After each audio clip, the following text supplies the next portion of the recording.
What's up, everybody? It's round number 4 of the Store Championship that I had the pleasure of judging as well as providing this post-event commentary. And on our left, we've got Buggy. On our right, we've got Zoro. Both players are currently 3-0.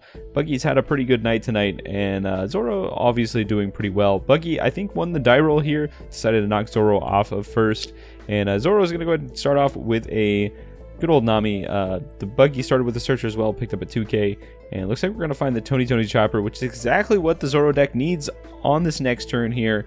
It's going to allow them to just keep slamming bodies on board, but Buggy, my friend, has a goal, and the goal of this game is to find the promo Buggy, so that shoe-licking Buggy, to ensure that he can stop all characters with cost 3 or 4 from attacking, which is incredibly good against Zoro. Most of his curve is 3, so to be able to shut those down is pretty great. We're going to see a Shut Up and Come With Me that does not hit a target off of a 5k swing, and just going to take that first hit there, and we're going to see a Sanji peel off out of the Buggy here just to draw 2 cards. Picked up a 2k and another peel off, and a good old pass back.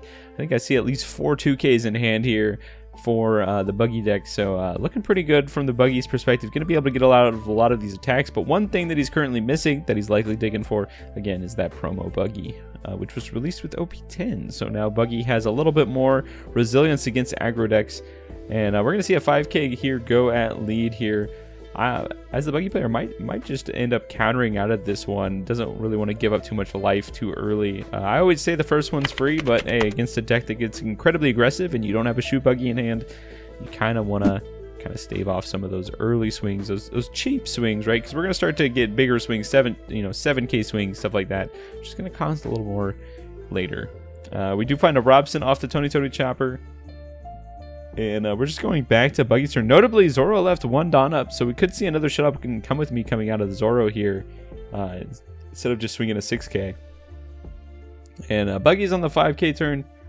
Looks like he's got like 1 target for the Buggy's leader ability, but instead it looks like he's going to go ahead and just swing a 7k. 7k into the Robson. That's a 7k into a 4k. Gonna need a bit of counter to get out of that. We're gonna see a Shut Up and Come With Me. Gonna look at the top 5.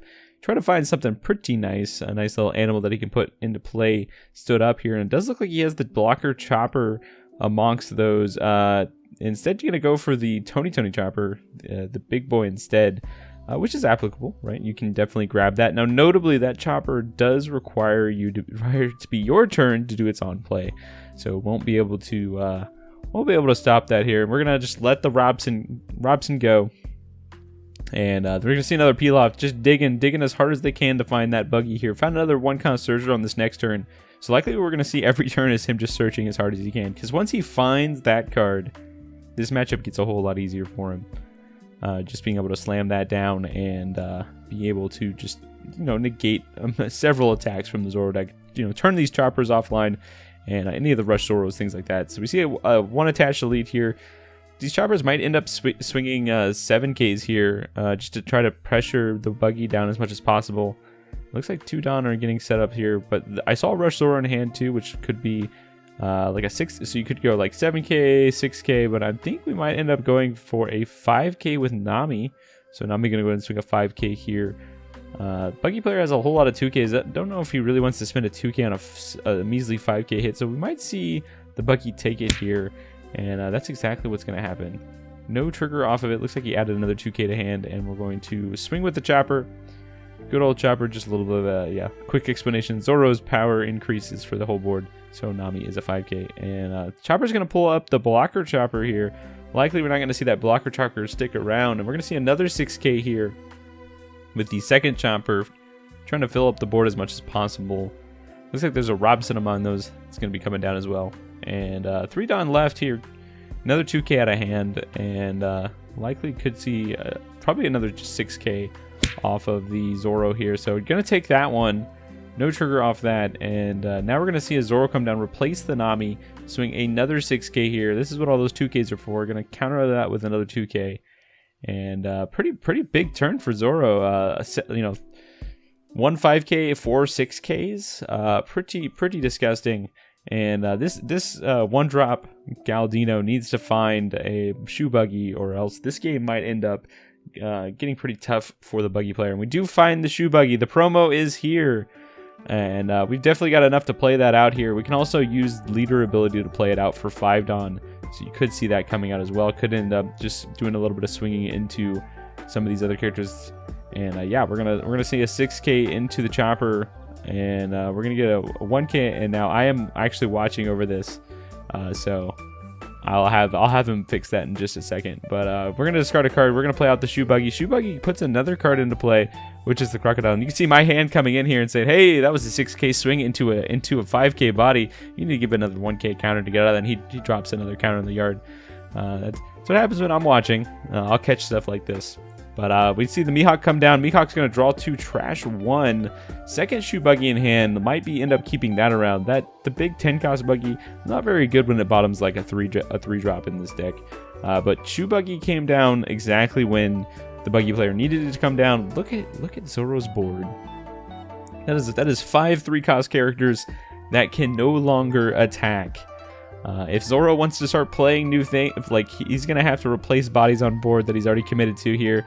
We may end up just seeing a very big swing from Zoro here. Zoro kind of has to take a little time out this turn. If he has something like the Divine Departure, he can easily clear the Buggy, but a lot of Zoro lists aren't running the Divine Departure. So instead we're gonna see a huge swing here, likely just going in the lead. And as the Buggy player, I think I would just potentially take this here. But I think Zoro's plan at this point is to either look for a way to kill the Buggy or to potentially set up a kill from the unblockable Luffy. Right?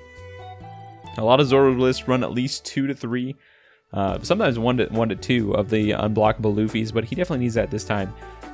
Also, if he's running the 2K Sanjis, right, the new Sanjis from the starter deck, those also prevent blocking. So I guess at this point he just needs to find a 4 or 5 cost character, or even a 1 cost character that he can stack a little Dawn on and start swinging with, because these 5 characters are no swingsville for them. And let's see what Buggy ends up doing here on the 9 Dawn turn. Could just start sending in a lot of trying to pick off as much of Zoro's life, because obviously he can't attack the characters right now. Notably, Zoro does have a blocker on the field. Shoe Buggy's effect does not prevent blocking, so he can still block. But we're gonna get a 2K 1K out of the 7K swing here. And we're going to play down a Crocodile here. Crocodile is going to replace a Galdino and play out a Dazbones. Dazbones is going to draw 2, trash 1. Buggy's still shaping up his hand here. Going to get rid of another Crocodile. But a whole lot of counter in hand. And a pretty big board at this point. I think he's going to leave the Mihawk up.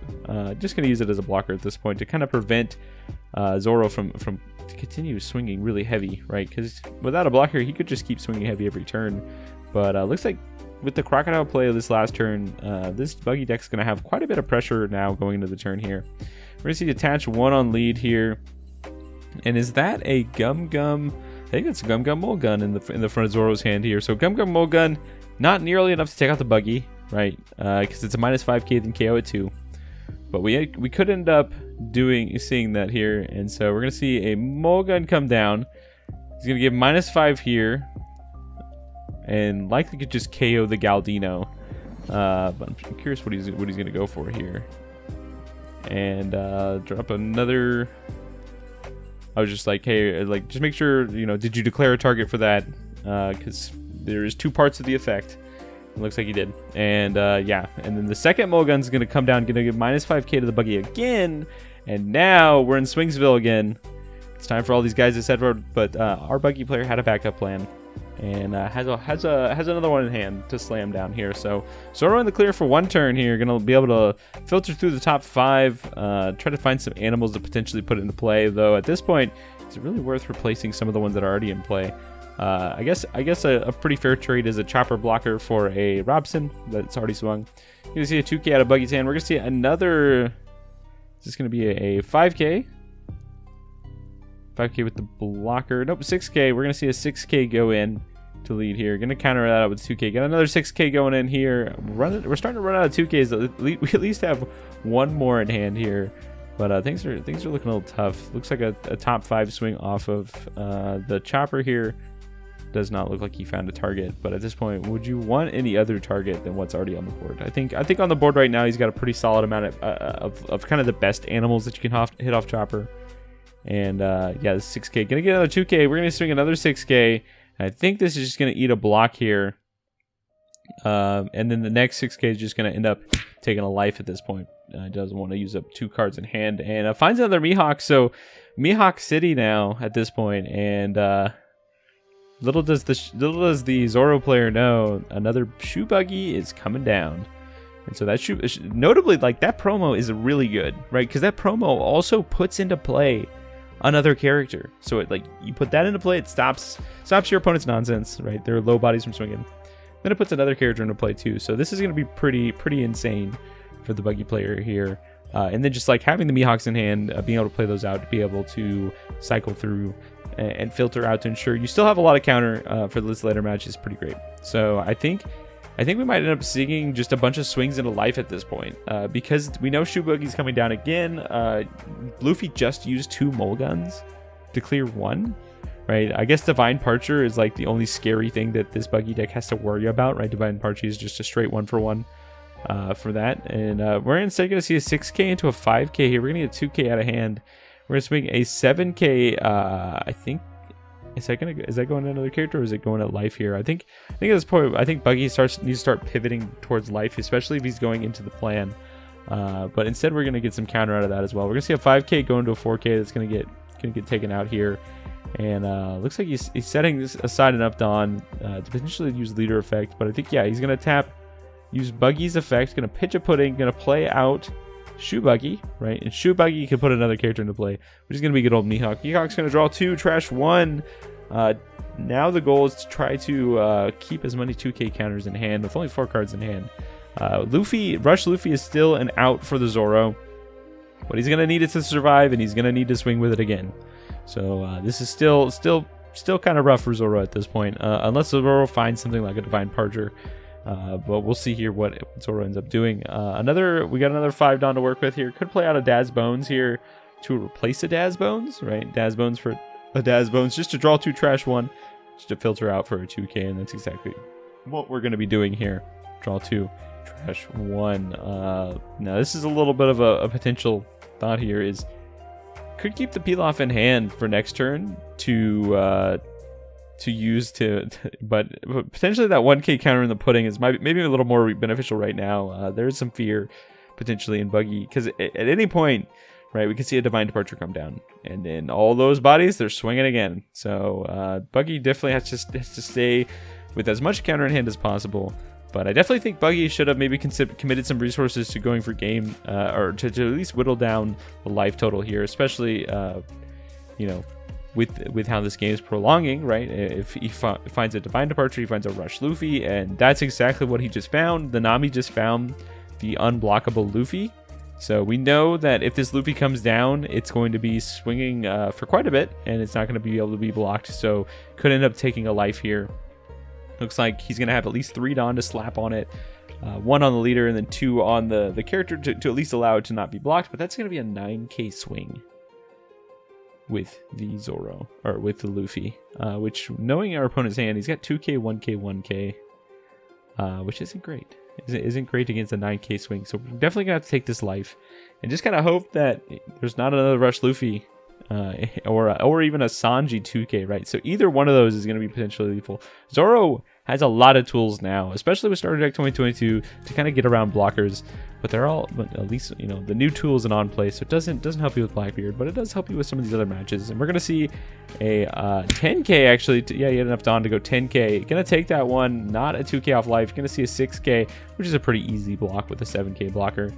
And yeah, I think we're just gonna pass back to Buggy now. Buggy's big plan this turn is to do one thing. It's to kill that Luffy, because if that Luffy lives, you are dead, my friend. So you need to kill that Luffy, and I think the Zoro, with only 2 cards in hand, does not have a great way to protect it. Does have a blocker on field, right? That Tony Chopper blocker. So we're going to see an 8k into the 6k. And Zoro could just easily give up the Tony Chopper blocker here, and force another attack out of the Buggy player. And the Buggy really only has 2 more attacks, right? Because he does have to worry about non-effects. And actually, that AK was going at life. Interesting. Okay. All right, Buggy. You need to send at least one of those, at least 2 of those at Luffy here to ensure a kill on Luffy. And that's another swing into life. Oh no, Buggy. you're definitely like on somewhat the right track. You want to whittle down Zoro's life, but you want to take out this Luffy as well. So hopefully Buggy kind of switches gears here and tries to take out that Luffy. But now he's gonna have to use one of his blockers potentially to do this. So we'll see. I think he has another Mihawk in hand potentially, but now I think he's taking himself off that. Now we're gonna see a 9K into the Luffy, which is gonna be a pretty easy block from the blocker here. You definitely have to block at this point. You cannot let that Luffy go down. Right, that Luffy is your way to victory, but maybe Zoro knows something that we don't know. Maybe he hit something out of life that's gonna help him out. Could have been 2K Sanji or something. But I think this is not looking good for the Buggy. I think Buggy's just gonna have to use forward on left over here and just pass. But if Zoro can't kill him this turn, you know, the game's over for Zoro at this point. 'Cause I think the Buggy player is gonna have enough to swing into to shave off those 2 last life here. But yeah, with the way he played, he had another one. So yeah, I'm about to say the way he just let that go. Now this is a 10K, oh no, an 11K in the lead. We're gonna see 2K, 1K, 1K, 1K, 1K. Or no, those Mihawks don't even have counters. So yeah, that's that's rough. Unfortunately, I think that Luffy came out of life, at least based on what the Zoro player, how he was playing. If that Luffy hadn't come out of life, definitely would have protected that Luffy. But I think Buggy should have definitely focused on taking the Luffy out here. But yeah, if you enjoy this type of gameplay, definitely subscribe, and we'll see you in the next video.